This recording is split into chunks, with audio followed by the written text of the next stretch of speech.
Madame, Monsieur, bonsoir. Merci de votre fidélité. Tout juste 18h30, c'est l'heure du journal. Voici les titres. L'opération de distribution des aides médicales acheminées aux populations palestiniennes de Gaza sur haute instruction de Sa Majesté le roi Mohammed VI, président du comité Al-Quds, se poursuit. Après réception, point de passage Karam Abou Salem, ces aides médicales constituées de 40 tonnes de produits médicaux ont été distribuées dans une première étape au niveau de l'hôpital Amal à Khan Younis. 67,8%, c'est le taux de réussite de la session normale de l'examen national du baccalauréat de cette année. Un taux de réussite en légère hausse par rapport à 2023. 245 881 candidats ont pu décrocher le fameux sésame. La session de rattrapage aura lieu les 10, 11, 12 et 13 juillet. Lancement d'un nouveau mécanisme de mise à niveau des structures d'hébergement touristique, notamment les hôtels, les riads et les maisons d'hôtes. Nous suivrons les explications de la ministre du Tourisme, de l'Artisanat et de l'Économie sociale et solidaire à ce sujet. Avant de développer ces titres, retenons ce message de félicitations adressé par Sa Majesté le roi Mohammed VI au président de la République de Madagascar, M. Andry Nirina Rajoelina, à l'occasion de la fête nationale de son pays.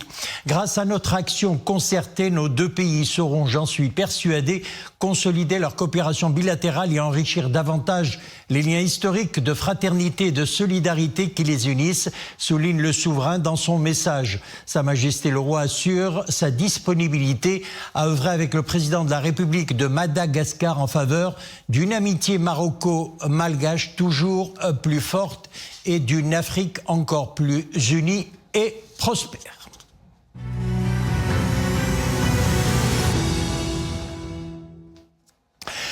L'opération de distribution des aides médicales acheminées aux populations palestiniennes de Gaza sur haute instruction de Sa Majesté le roi Mohammed VI, président du comité Al-Quds, se poursuit. Une illustration concrète des hautes valeurs humaines de Sa Majesté le roi Mohammed VI, président du comité Al-Quds. Après réception au point de passage Karam Abou Salem, ces aides médicales constituées de 40 tonnes de produits médicaux ont été distribuées dans une première étape au niveau de l'hôpital Al-Amal à Khan Younis. Sur place, nous retrouvons nos envoyés spéciaux, Rachid Latabi, Fouad Lahrash, Qaïs Mouhsin, Youssef Mdiani. Le commentaire est signé Sofia Fagroud. C'est par voie terrestre que ce convoi d'aide du Maroc est entré dans la bande de Gaza. Après avoir traversé le point de passage de Karam Abou Salem, les aides médicales arrivent enfin à leur destination finale. Dans une première étape, au niveau de l'hôpital Al-Amal à Khan Younis, d'autres centres médicaux suivront. La distribution est assurée par le Croissant Rouge palestinien.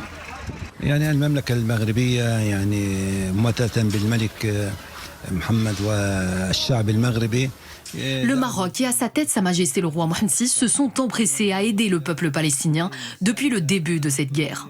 Cette aide médicale tombe à point nommé.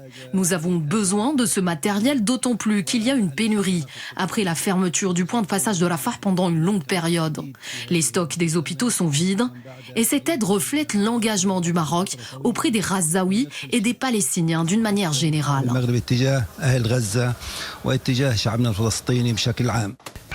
Au total, ce sont 40 tonnes de produits médicaux qui ont été acheminés sur hautes instructions de Sa Majesté le roi Mohammed VI. Dans ce lot, des dispositifs pour la prise en charge des brûlures, des urgences chirurgicales et traumatologiques, ainsi que des médicaments de première nécessité notamment. Ces aides sont destinées à renforcer le fonctionnement des quelques hôpitaux encore opérationnels dans la bande de Gaza. Le point de passage est fermé depuis plus d'un mois et demi. Il s'agit du premier convoi d'aide médicale qui accède par cette voie et qui est réceptionné par le Croissant Rouge palestinien. Le secteur de la santé est quasiment à l'arrêt à Gaza. La plupart des hôpitaux publics et privés sont hors service. Et cela rajoute à la pression sur ceux qui marchent encore, comme le Croissant Rouge. Cette aide médicale de 40 tonnes va beaucoup nous aider. Alors nous remercions le Maroc et le souverain pour cette aide qui n'est pas la première. Justement, le Maroc a déjà réussi à faire parvenir par voie terrestre aux populations de Raza une aide humanitaire conséquente pendant le mois de Ramadan. Cette fois-ci, l'aide médicale est un soutien vital pour la gestion des situations d'urgence sanitaire et la prise en charge des cas de blessures extrêmes. Un geste salué par la population palestinienne. في الحقيقة نتقدم بالشكر الجزيل إلى ملك المغرب محمد السادس. Nous remercions Sa Majesté le roi Mohammed VI pour tous ses efforts pour faire parvenir ces aides. Des aides pas seulement médicales, le Maroc nous a déjà envoyé des aides alimentaires et du matériel. سواء على المستوى الغذائي أو على المستوى الدوائي أو على كافة مستويات الحياة. Sa Majesté le roi a bien voulu prendre en charge une grande partie de l'aide sur les deniers personnels du souverain. Une aide d'autant plus précieuse que le nord de Raza n'en a reçu aucune depuis bien longtemps. Pour en parler, nous avons avec nous depuis Washington M. Amin Laridi, expert international en diplomatie économique et les stratégies de développement. Amin Laridi, vu le décalage horaire avec Washington, je vous dis bonjour. Bonjour cher monsieur Bouker, toujours un plaisir.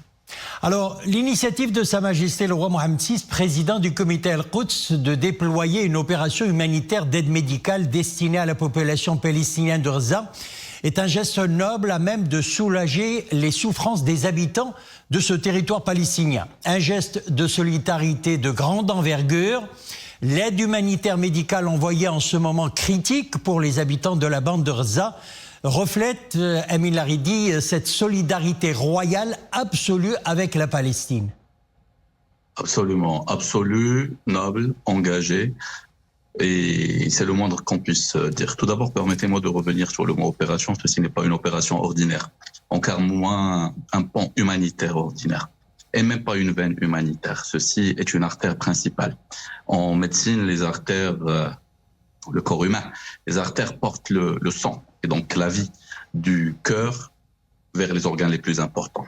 Et c'est à l'image justement de cette opération, de ce pont, de cette veine, de cette artère royale, cette artère diplomatique marocaine sous les hautes instructions de Sa Majesté le roi Mohammed VI, qui part des valeurs nobles qui animent le cœur de notre souverain, un grand roi, un roi noble, descendant direct de la lignée noble du prophète Sidna Mohammed sallallahu alayhi wa sallam, un roi Amir al-Mu'minin, commandeur des croyants, un roi président du comité Al-Quds, dont le royaume du Maroc est l'un des plus grands, sinon le plus grand, en fait, contributeur, grâce à la haute vision de Sa Majesté le roi Mohammed VI. Alors, une action très importante qui s'inscrit dans la continuité, parce que comme vous le disiez dans votre excellent reportage, comme toujours, elle s'inscrit dans la continuité, elle s'inscrit aussi dans la singularité, parce que le royaume du Maroc, grâce à la haute vision de Sa Majesté, grâce à son grand leadership, grâce aussi au respect et à sa capacité de fédérer à l'échelle internationale et régionale, est le seul à avoir pu acheminer par voie terrestre son aide pendant le mois de Ramadan. Et nous allons en parler. Avec beaucoup d'engagement et beaucoup d'intérêt, mais également aussi grâce aujourd'hui à cette aide très spécifique, très chirurgicale elle-même, vous le disiez, et qui est venue dans le communiqué officiel, de 40 tonnes d'aide médicale, de matériel médical, de dispositifs médicaux, de produits médicaux qui sont destinés à la prise en charge d'urgence des différents blessés. Ils sont nombreux, des sinistrés, des brûlés, et à permettre aussi des interventions médicales en fait de pointe. Ça dénote de beaucoup d'engagement. Ça dénote d'un grand leadership et d'un respect dont jouit le royaume du Maroc grâce à la haute vision de Sa Majesté, grâce au leadership de Sa Majesté, le roi Mohammed VI. Ça dénote aussi d'une fine connaissance qui est à jour du terrain. Parce que Sa Majesté a contribué là où il y avait un grand gap, là où personne n'a su apporter une valeur ajoutée. Le Maroc n'a pas envoyé une aide standard, le Maroc a apporté ce qui vraiment manquait sur le terrain, de manière très spécifique et très très chirurgicale. Le Maroc, j'oserais dire, porte un flambeau de vie auprès de nos frères et de nos sœurs palestiniens sur le terrain. Ça dénote donc d'une connaissance de terrain, ça dénote aussi de compétences et de capacités et d'une potence logistique. Ça dénote aussi d'une continuité de l'engagement. Ça dénote aussi de la grandeur de ce pays. Amin Laridi. Nous sommes tous fiers en fait d'y appartenir, le royaume du Maroc, qui aujourd'hui et plus que Amin. jamais, transforme la vision en action, transforme les engagements en des réalités qui sont concrètes. Et Amin. je rappelle qu'une bonne partie de cette aide, justement, de grande qualité, une aide médicale, des dispositifs Amin Laridi. au Maroc, et porte la Made in Morocco. Amin Laridi. Toute la dynamique du secteur industriel et du secteur de la santé. Amin Qui Laridi. ont bénéficié de la vision de Sa Majesté. Amin Laridi, je rebondis justement sur ce que vous venez de dire à l'instant. Le Maroc, sous le leadership de Sa Majesté le Roi, est le seul pays qui a réussi à acheminer par voie terrestre des aides humanitaires depuis le nord de la bande de Gaza, ce qui confirme, Amin Laridi, la stature dont jouit le souverain. Écoutez, vous le disiez tout à l'heure, je suis à Washington. J'ai pris part à plusieurs événements internationaux depuis que j'étais là. 80 nationalités, dont certains, en fait, de ces événements-là, et toutes les personnes que j'ai eu le plaisir de croiser quand ils voyaient le drapeau, justement, qui est sur mon cœur et dans notre cœur à tous marocains, notre drapeau rouge à l'étoile verte, venaient nous accueillir et venaient nous dire bonjour et exprimer leur respect pour le Royaume du Maroc et leur admiration pour le Royaume du Maroc et même à titre personnel leur volonté de visiter le Maroc, c'était pas déjà le cas.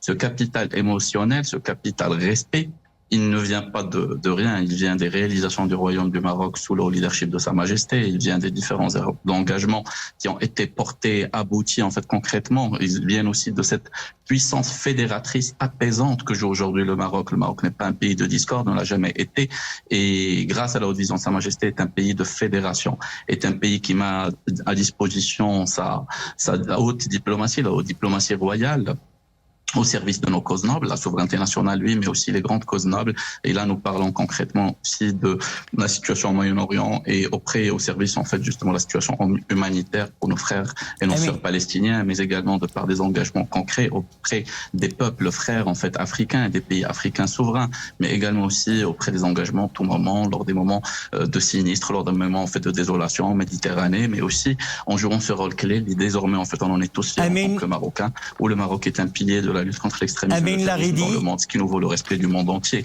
Le Maroc, dans la puissance et le rayonnement continu, ne peut se mesurer ni par PIB, ni par taille de la population, mais de par son histoire, de par son engagement, de par la puissance de ses institutions.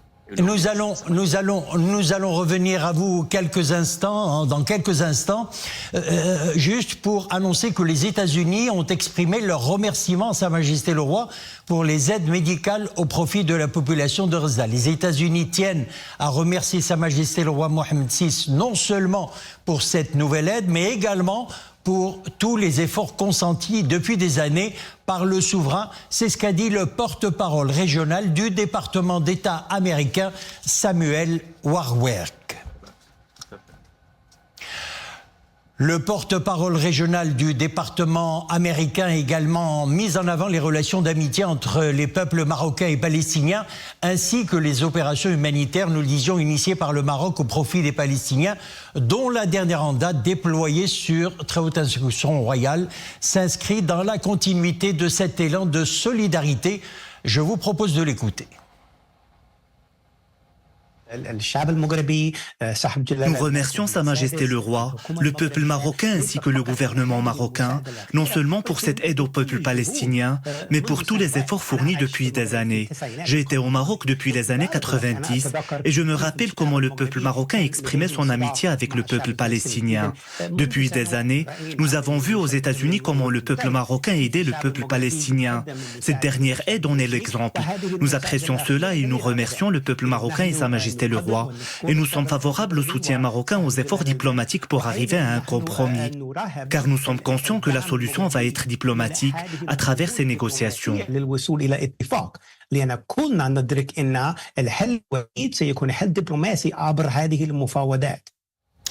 Réaction également de l'ambassadeur des États-Unis d'Amérique au Maroc, Punit Tolwar. Nous l'écoutons. Je voudrais tout d'abord saluer Sa Majesté le Roi et le Royaume du Maroc pour cette initiative exceptionnelle. Je remercie Sa Majesté aussi pour sa générosité et sa contribution à sauver le plus grand nombre de vies à Gaza. Le timing de cette initiative est pertinent. Cette aide était très attendue. De nombreux civils sont dans une situation de grande souffrance. Les Marocains et les Américains sont empathiques avec eux. Nous faisons tout notre possible pour offrir de l'aide à Gaza. Dans ce sens, le Maroc est un exemple de dévouement humanitaire. Retour à Amin Laridi, rebonjour depuis Washington. Alors Amin Laridi, c'est grâce à la haute considération que les États-Unis témoignent à Sa Majesté le Roi que la voie terrestre inédite est rendue possible. Les États-Unis viennent d'ailleurs d'exprimer leur remerciement à Sa Majesté le Roi pour ses aides médicales au profit de la population d'Urza. Absolument, tout à fait. Les États-Unis d'Amérique, alliés stratégiques du Royaume du Maroc, alliés depuis des siècles, puisque le Royaume du Maroc était justement le premier pays à reconnaître l'indépendance des États-Unis, a signé aussi un accord non seulement politique, mais aussi diplomatique, mais aussi un accord commercial. La lettre de reconnaissance était aussi un accord commercial permettant aux bateaux américains de faire commerce sur les ports marocains, mais aussi un accord sécuritaire, ce qui permettait la libre circulation sous la protection de l'Empire chérifien. Et ce volet sécuritaire est tout aussi présent, mais aussi le volet commercial et le volet stratégique. Je rappelle que dans quelques jours d'ici, il y aura une délégation de haut niveau marocaine, ici même aux États-Unis, pour célébrer le FTA, le Free Trade Agreement, l'accord de libre-échange avec nos amis américains, pour célébrer aussi la réussite et la prospérité qui a été créée, les milliers ou les dizaines de milliers d'emplois qui ont été créés, et la taille critique justement des échanges et des investissements entre les deux pays. La partenariat, il est aussi en fait sur le niveau défense et sur le niveau paix. Je rappelle la réussite de l'exercice de l'Africa Lion qui s'est terminé dans le succès, dans la paix, dans la stabilité, et de cela en fait quelques jours ou quelques semaines seulement. Je rappelle aussi en fait les différents volets culturels aussi de collaboration. Le Royaume du Maroc a toujours joui en fait d'un grand respect ici aux États-Unis et jouit encore plus en fait de plus de respect grâce à la haute vision de Sa Majesté, grâce à sa haute diplomatie basée sur le concret, grâce à sa haute diplomatie basée sur la fédération, sur la diversité. Sa Majesté est un grand roi. Et ici, il est perçu en tant que tel, et c'est le cas partout dans le monde, chez tous les sages, chez tous les gens vrais en fait du monde, ils reconnaissent justement ce haut leadership du Maroc. C'est ainsi qu'ils le disent en fait de manière très très claire.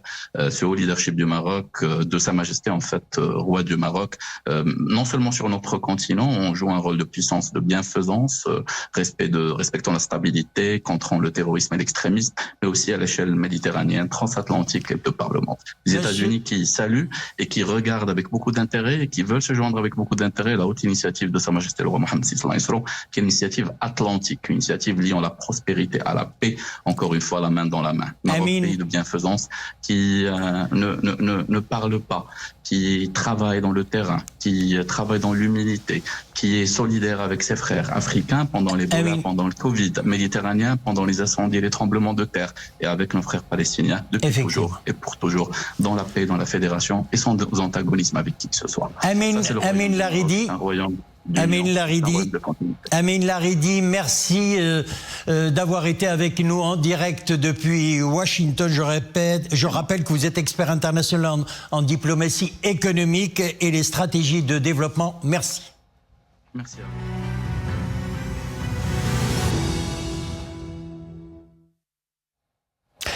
Le Conseil de gouvernement s'est tenu aujourd'hui sous la présidence du chef du gouvernement Aziz Akhnouch. Le Conseil a approuvé 2 projets de décret, dont le premier portant création de nouveaux cercles Al-Qaïda présentés par le ministre de l'Intérieur Abdouafil Ftit. Il vise à améliorer les capacités de gestion de l'administration territoriale dans les 2 préfectures et provinces concernées, à appuyer son organisation administrative et à accompagner leur évolution démographique, sociale et urbaine, et ce dans chacune des préfectures de Fès et Meknès et des provinces de Khnefra et Zagoura.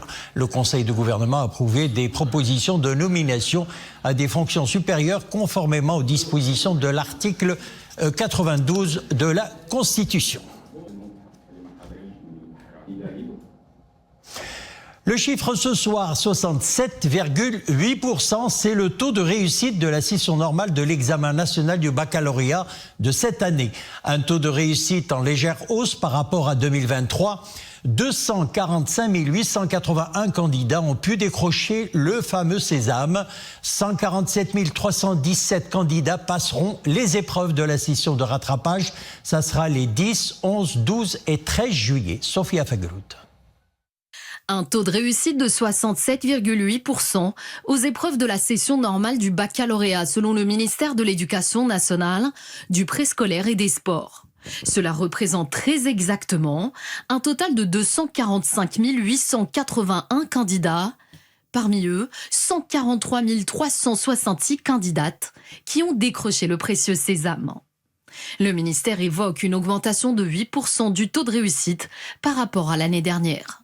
Cette année encore, les filles se sont surpassées avec un taux de réussite qui s'élève à 72%, celui des garçons est de 62,6%.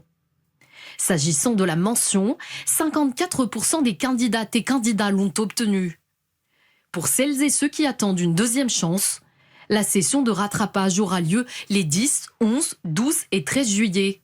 143 317 candidats devraient passer ces épreuves. Les résultats de cette session seront annoncés le 19 juillet. Tous les candidats recevront la version numérique de leur diplôme du baccalauréat et pourront obtenir la version papier à partir de demain. Ils ont reçu également leurs résultats par SMS et via leur messagerie électronique sur taalim.ma.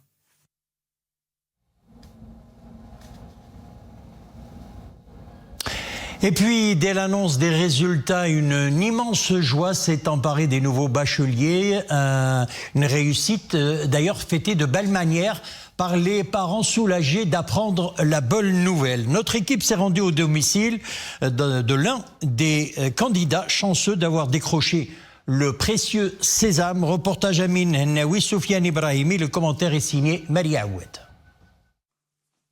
L'émotion est palpable entre mère et fille après l'annonce des résultats du baccalauréat.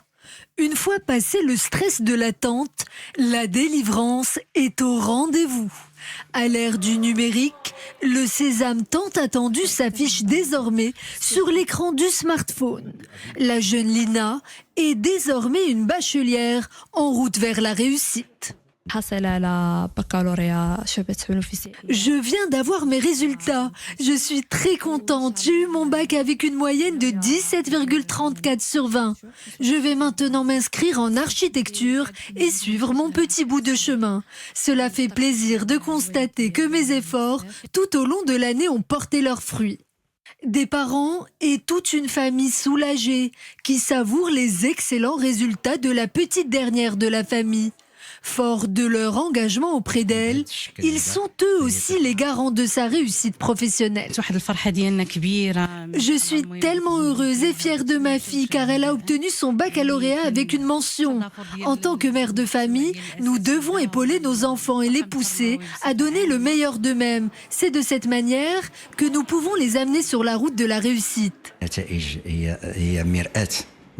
La vérité, c'est que lorsque les résultats tombent, c'est un grand soulagement pour la plupart des lycéens. C'est à ce moment-là qu'ils comprennent que le travail et le sérieux finissent toujours par payer. Avec près de 70% de réussite au baccalauréat cette année, plus de 148 000 élèves ont pu décrocher une mention. De quoi bien commencer leurs études supérieures.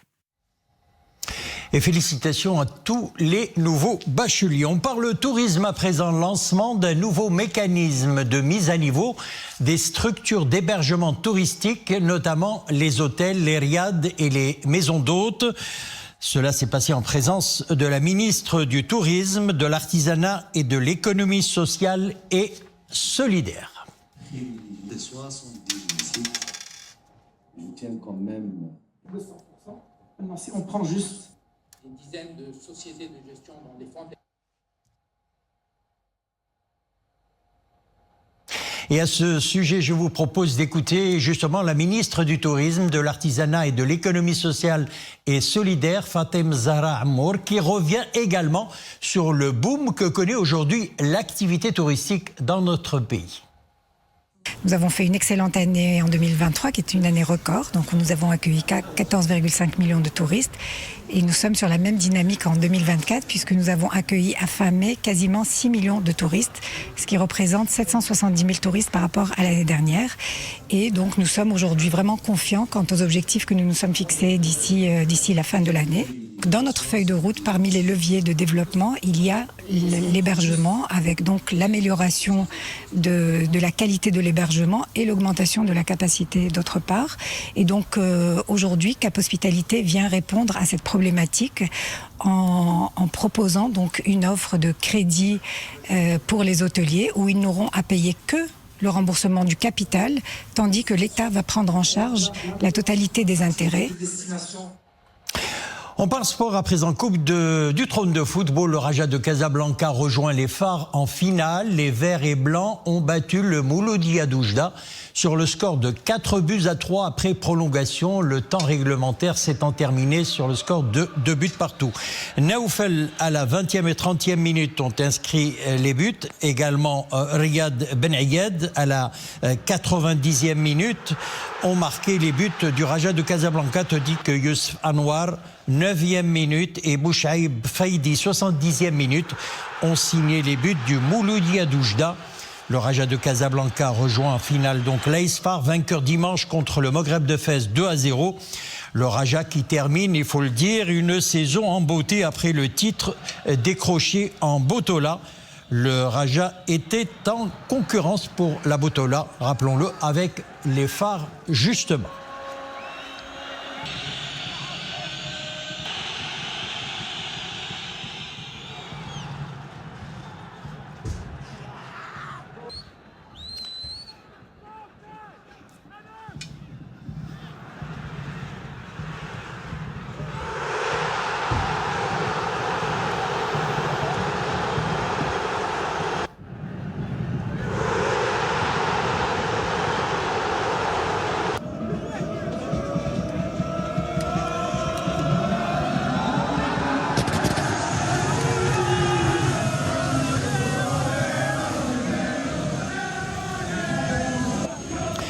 Show d'ambiance également au festival Mawazine. Rythme du monde, Camilla Cabello et Nicki Nicole ont fait vibrer la scène de l'OLM Swissi.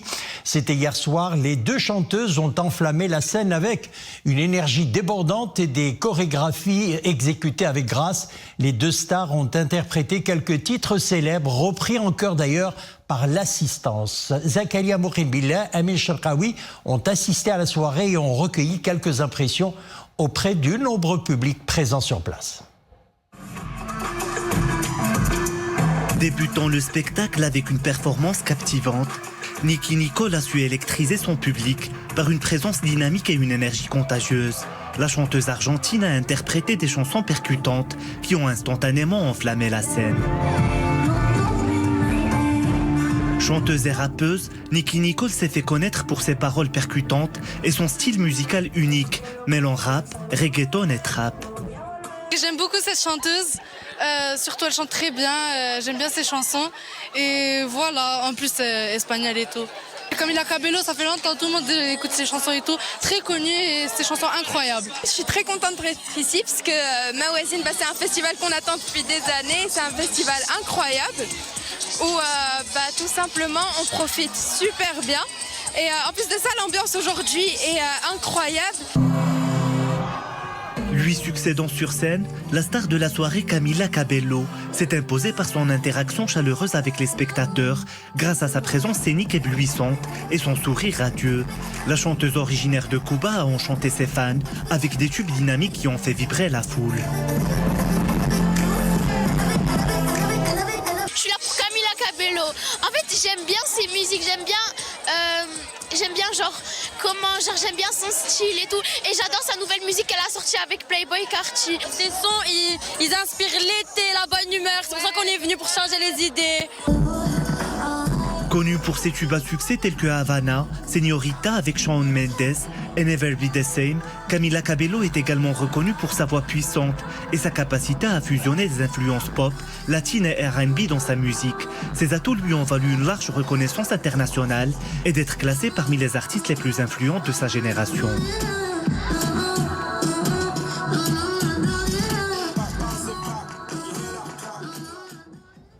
Et voilà, c'est avec cette belle ambiance musicale que nous refermons l'édition. Merci de l'avoir suivi. À demain, 18h30.